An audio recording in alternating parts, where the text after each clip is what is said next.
Wala nang pangbayad, masakit sa kwan. Kalooban na ganito na.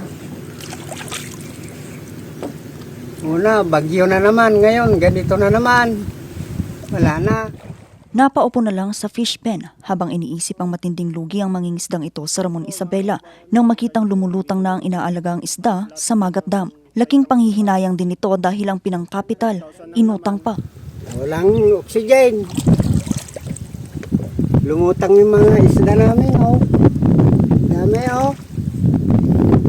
5,000 laman yan. Noong Lunes, June 22 pa raw nang maranasan ng gataw. Ayon sa Provincial Fisheries Office, nasa 1,200 na mga fish cage ang nakaranas ng gataw. Pinapatakbo ito ng higit 170 ng mga fish operators sa probinsya. Posibleng bunga raw ito ng mababang oxygen level sa tubig, dulot ng mainit na panahon, mahinang galaw ng tubig, polusyon at algae.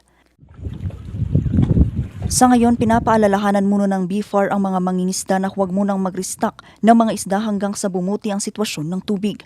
Patuloy namang inaalam ang kabuang pinsala ng nangyaring gataw sa Isabela. Vanessa Bugtong para sa Nation on the Move.